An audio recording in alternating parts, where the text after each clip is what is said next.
मशहूर निर्देशक संजय लीला भंसाली की एक वेब सीरीज आई है हीरा मंडी। नेटफ्लिक्स की इस वेब सीरीज की खूब चर्चे हैं। लोग इन दिनों ये भी पता लगाने की कोशिश में हैं कि आखिर हीरा मंडी है क्या और कहाँ है। तो ये लाहौर में है और इसे जाना जाता है तवायफों के लिए। अब आप सोच रहे होंगे कि मैं इसके बारे में क्यों बात कर रहा हूँ, तो आज मैं आपको बताने वाला हूँ हीरा मंडी से जुड़ी क्राइम की सबसे बड़ी कहानियों में से एक कहानी, एक तवायफ के कत्ल की कहानी। इसलिए वीडियो को अंत तक जरूर देखिएगा। लाहौर शहर का हीरा मंडी या डायमंड मार्केट, जिसे कभी शाही मोहल्ला भी कहा जाता था, वो मोहल्ला जहां खुद शाही परिवार के लोग अपने बच्चों को तमीज और तहजीब सीखने के लिए भेजते थे कि कैसे सोसाइटी में बातचीत करते हैं, कैसे रहते हैं, कैसे उठते बैठते हैं। लेकिन इसी हीरा मंडी में सदियों से चला आ रहा है दुनिया का सबसे पुराना कारोबार, यानी जिस्म फरोशी का कारोबार।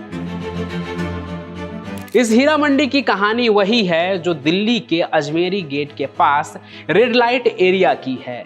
दिन में तमाम चीजों की दुकानें आबाद रहती है और उन्हीं दुकान के ऊपर तमाम कोठे हैं जहां पर मुजरा और जिस्म फरोशी होता है। लेकिन हमारी कहानी हीरा मंडी की नहीं है, यहाँ की एक खूबसूरत तवायफ की है जिसका नाम था निगो।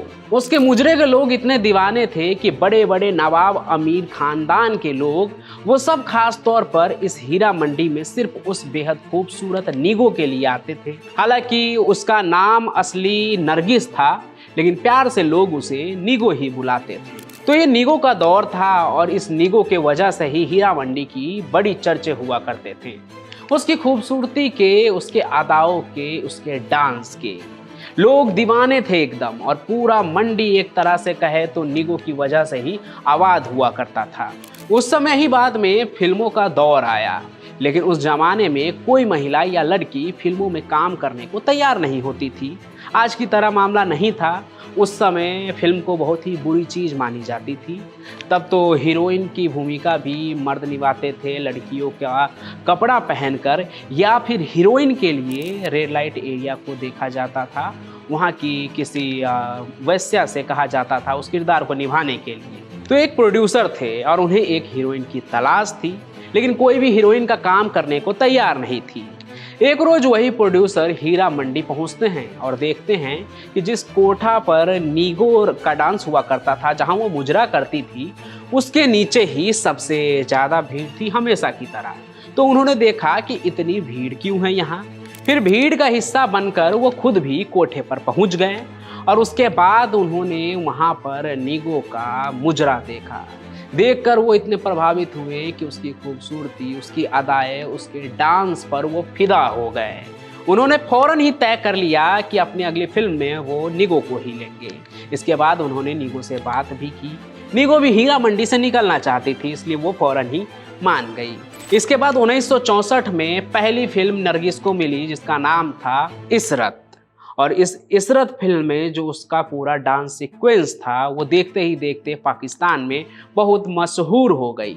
इसके बाद तो फिर फिल्मों का जैसे सिलसिला ही चल पड़ा। शहंशाह जहांगीर, नई लैला मजनू, अदाली, लविंग जंगल, अफसाना, मोहब्बत, मतलब लगभग 80 से 100 फिल्मों के बीच में काम किया एक हीरा मंडी के तवायफ ने। और ज़्यादातर फिल्मों में निगो का डांस आइटम भी रखा जाता था।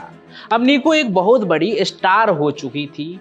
अब जिंदगी बड़ी सही चल रही थी। इसी दौरान अब 70 का दशक आया। एक बहुत ही बड़े पाकिस्तानी फिल्मों के प्रोड्यूसर थे ख्वाजा मजहर। ख्वाजा मजहर ने कई फिल्में देखी थी। उन्होंने भी निगो को फिल्म में कास्ट किया। फिल्म के शूटिंग के दौरान मजहर और नरगिस के बीच प्यार हो गया। जब प्यार हो गया तो एक दिन ख्वाजा मजहर ने नरगिस से कहा कि मैं तुमसे बहुत प्यार करता हूँ, तुमसे शादी करना चाहता हूँ। नरगिस को भी लगा कि हीरा मंडी का जो ठप्पा उसके ऊपर लगा है, एक तवायफ का ठप्पा, वो उससे उभर जाएगी। एक शरीफ और जिसकी सोसाइटी में इज्जत है, उसकी दुल्हन, उसकी बीवी बनेगी वह, इसलिए वो तैयार हो गई। इसके बाद दोनों ने ही शादी कर ली। हालांकि दोनों के ही जो परिवार थे वो इस शादी के खिलाफ थे। उस दौर में हीरा मंडी में एक रूल हुआ करता था कि अगर हीरा मंडी की कोई लड़की हीरा मंडी छोड़कर जाती है तो जो भी शख्स उस लड़की को ले जाता है वो उस लड़की के एवज में एक तय रकम उसके घर वालों को हीरा मंडी में ही देगा, तभी वो लड़की आज़ाद हो पाएगी। अब ख्वाजा मजहर जाने माने डायरेक्टर प्रोड्यूसर थे, ऊंचे ऊंचे लोगों से सरकार तक उनकी जान पहचान थी। तो उन्होंने कहा ये मेरी बीवी है, इसके लिए पैसे क्यों दूं मैं इसे खरीद थोड़ी ना रहा हूँ, ये मेरी बीवी है, इसको मैं अपने साथ ले जा रहा हूँ। सिर्फ नीगो के परिवार वाले ही नहीं, पूरी हीरा मंडी को ही नीगो का जाना नहीं सुहा रहा था, क्योंकि उस हीरा मंडी की सबसे कीमती हीरा थी नीगो। उसकी वजह से ही हीरा मंडी में रौनक रहा करती थी। आखिर में नीगो की मां ने एक चाल चली, उसने नीगो को एक पैगाम भिजवाया, अब मैं मरने के दहलीज पर हूँ, सख्त बीमार हूँ, मेरी तमन्ना है कि एक आखिरी बार तुम आकर अपना चेहरा दिखा दो मुझे। अब नीगो, उसकी एक ही बेटी थी, उसने अपने शौहर ख्वाजा मजहर से कहा कि एक बार मैं अपनी माँ को देखना चाहती हूँ।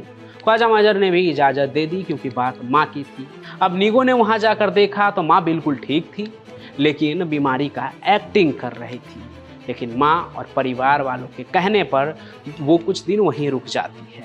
इस दौरान उसकी माँ, बहनें और भाई सब मिलकर धीरे धीरे नीगो का ब्रेन वॉश करने लगते हैं कि वो ज़िंदगी नहीं है तेरी जो तू मजहर के साथ जी रही है, तेरी ज़िंदगी में शादी का कोई मतलब ही नहीं है, तू यहीं रह, तू अपनी तरीक़ों से ज़िंदगी जी, फिल्मों में कितना अच्छा काम कर रही थी तू, सब कुछ यहीं रह कर।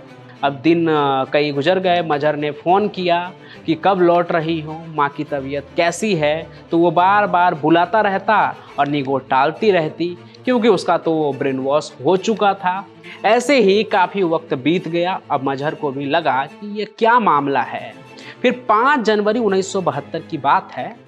वो एक दिन यानी कि मजहर खुद हीरा मंडी पहुंच गया। सीधे ऊपर घर में जाते हैं वो और कहते हैं कि देखो अभी तो मुझे तबीयत ठीक लग रही है तुम्हारी माँ की, चलो अब वापस चलते हैं। लेकिन नीगो ने कहा कि नहीं, अभी मुझे नहीं जाना है, अभी कुछ दिन मैं यहीं रहूंगी माँ के पास। मजहर ने हर तरीके से समझाया लेकिन वो नहीं मानी। यहाँ तक कि उसने ये भी कहा कि चलो तुम्हारी माँ को कहीं अच्छे अस्पताल में ले चलते हैं, लेकिन वो नहीं मानी। लेकिन अब उसके दिमाग में कुछ और ही चल रहा था, यानी नरगिस के दिमाग में। दोनों में इस बात को लेकर खूब झगड़ा हुआ। झगड़े के बाद गुस्से में ख्वाजा मजहर ने अपनी जेब से अपनी पिस्टल निकाली और एक के बाद एक कई गोलियां चला दी। शुरुआती गोलियां नीगो को लगी, इसके बाद 2 म्यूजिशियन वहां थे, उनको भी गोली लगी और एक गोली नीगो के चाचा को लगी। तो कुल 4 लाशें गिर चुकी थी। अफरा तफरी मच गई हीरा मंडी में। बाकी लोग आए, ख्वाजा मजहर को पकड़ा और पुलिस के हवाले कर दिया गया।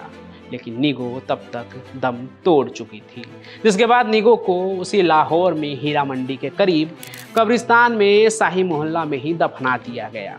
अब ख्वाजा मजहर पर मुकदमा चला। मुकदमा चलने के बाद उन्हें उम्र कैद की सजा दी गई, अपनी ही बीवी, 2 म्यूजिशियन और एक बीवी के चाचा के कत्ल के इल्जाम में। लेकिन उम्र कैद की सजा वो काटते जेल में, उससे पहले ही ख्वाजा मजहर की बीमारी से मौत हो गई और उन्हें भी लाहौर में ही दफना दिया गया। आज भी लाहौर की इस हीरा मंडी में ख्वाजा मजहर और नीगो उर्फ नरगिस की ये कहानी सभी जानते हैं। आज भी हीरा मंडी वहीं पर मौजूद है। आज भी शाम को वहाँ घुंघरू की आवाज़ आती है।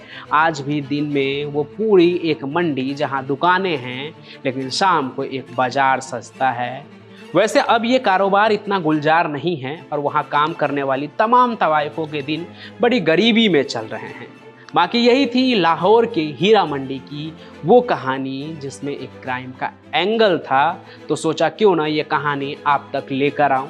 बाकी आपको ये कहानी कैसी लगी, हीरा मंडी की तवायफ नीगो की कहानी, कमेंट में ज़रूर बताइएगा कि अगर नीगो मान जाती तो क्या होता। बाकी हम फिर मिलेंगे, तब तक वीडियो को लाइक कीजिए, ज़्यादा से ज़्यादा शेयर कीजिए और साथ ही साथ इस चैनल को सब्सक्राइब भी ज़रूर कर लीजिए। हम फिर मिलेंगे नए सफ़र में किसी और क्राइम की चौंका देने वाली कहानी के साथ। तब तक के लिए आप सभी का धन्यवाद।